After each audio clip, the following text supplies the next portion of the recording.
वक्त के लिए महाकाल ने भस्म कर दिया काल को। सावन में जरूर सुने यह कथा, मिलेगा अपार पुण्य। महाकाल शिव की महिमा अपरंपार है। उन्हें प्रसन्न करने के लिए किसी खास प्रयास या पूजा पाठ की जरूरत नहीं होती, बल्कि सच्ची श्रद्धा और पूरे मन से किया गया प्रयास आपको भोलेनाथ की कृपा का पात्र बना सकता है। शायद यही वजह है कि अपने भक्तों के लिए महाकाल ने काल तक को भस्म कर दिया था। ऐसी ही एक कथा मिलती है हमारे धार्मिक ग्रंथों में, जिसे हम आपके साथ शेयर कर रहे हैं। मान्यता है कि भक्तों का चरित्र पढ़ने और सुनने से भोलेनाथ की असीम कृपा और पुण्य की प्राप्ति होती है। तो आइए जानते हैं भक्त के प्रति महाकाल की अगाध आस्था कि जिस कहानी का हम जिक्र कर रहे हैं वह स्वयं भगवान कार्तिकेय ने संतों को सुनाई थी। इसके अनुसार राजा श्वेतकेतु, जो कि भोलेनाथ के परम भक्त थे, उन्होंने काल को भी जीत लिया था। राजा श्वेतकेतु सदाचारी, सत्यवादी, धर्म के मार्ग पर चलने वाले शूरवीर और प्रजापालक थे। वह अत्यंत ही निष्ठा और प्रेम भाव से प्रजा का पालन और अगाध आस्था और श्रद्धा भाव से शिव भक्ति करते थे। उनके इस भक्ति भाव से महाकाल अत्यंत प्रसन्न थे।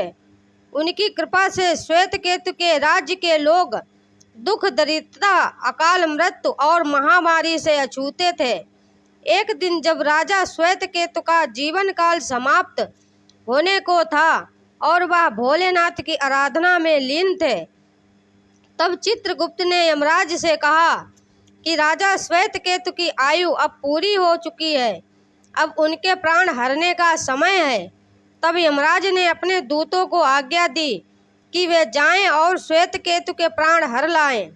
यमदूत राजा श्वेतकेतु के पास पहुँचे तो वह शिव मंदिर में थे। दूत बाहर ही खड़े हो गए। श्वेतकेतु गहरे ध्यान में थे। बहुत देर हो गई, ना श्वेतकेतु का ध्यान टूटा, ना यह दूत हिले। दूत बिना अपना काम किए खड़े रहे। जब वे वापस नहीं पहुँचे तो यमराज ने विलंब होते देखा तो कालदंड संभाला और खुद चल पड़े। दूतों के आने में देरी होने के चलते यमराज स्वयं ही राजा श्वेतकेतु के प्राण हरने पहुँचे, लेकिन वहां उन्होंने देखा कि वह तो महादेव की समाधि में लीन है। अब तो वह सोच में पड़ गए कि इसके प्राण कैसे हरें। उन्होंने सोचा कि यह अभी पूरी तरह शिव पूजा में डूबा है। इस स्थिति में शिव पूजा का उल्लंघन नहीं किया जा सकता। तब वह भी बाहर ही खड़े हो गए।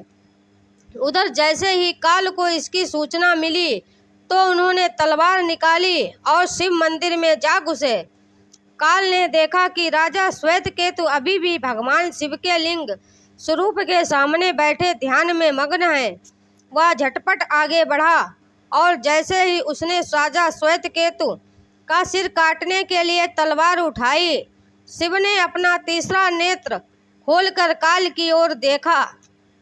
भोलेनाथ का तीसरा नेत्र खुलते ही काल वहीं राजा श्वेतकेतु के सामने जलकर भस्म हो गया।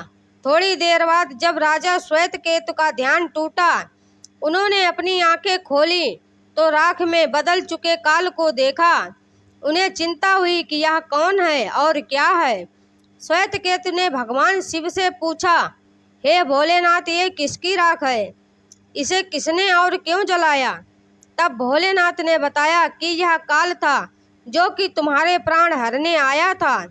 राजा श्वेतकेतु ने कहा कि हे महाकाल, यह तो आपकी ही आज्ञा से तीनों लोक में विचरता है, लोक को नियंत्रण में रखता है। इसी के भय से तो लोग पूर्ण कार्य करते हैं। आप इन्हें अतिशीघ्र जीवन दान दे दें। शिवजी की कृपा से काल जी उठा और उसने उठते ही श्वेतकेतु को अपने गले से लगाकर बोला, राजा, तुम जैसा तो तीनों लोकों में कोई नहीं है। तुमने तो अजय काल को भी जीत लिया। जीवन दान पाकर काल और यमराज ने कहा कि ऐसे जातक जो शिवजी के परम भक्त हैं, सच्चे मन और पूरी श्रद्धा से महाकाल की पूजा में लीन रहते हैं, सिर पर जटा और गले में रुद्राक्ष पहनते हैं, विभूति का त्रिपुंड ललाट पर लगाते और पंचाक्षर मंत्र का जप करते हैं, उन्हें कभी भी अकाल मृत्यु का ग्रास नहीं बनना पड़ेगा। कथा के अनुसार इस आशीर्वाद के बाद श्वेतकेतु ने लंबे समय तक राज किया और फिर महाकाल की कृपा पाकर उनमें ही विलीन हो गया। जय महाकाल, जय शिव शंकर। धन्यवाद दोस्तों, और कमेंट में बताएं ये कहानी आपको कैसी लगी। अगर पसंद आई हो तो लाइक कर दें और मेरे चैनल को सब्सक्राइब कर लें। मिलते हैं ऐसी ही एक नई कहानी के साथ, तब तक के लिए बाय बाय दोस्तों।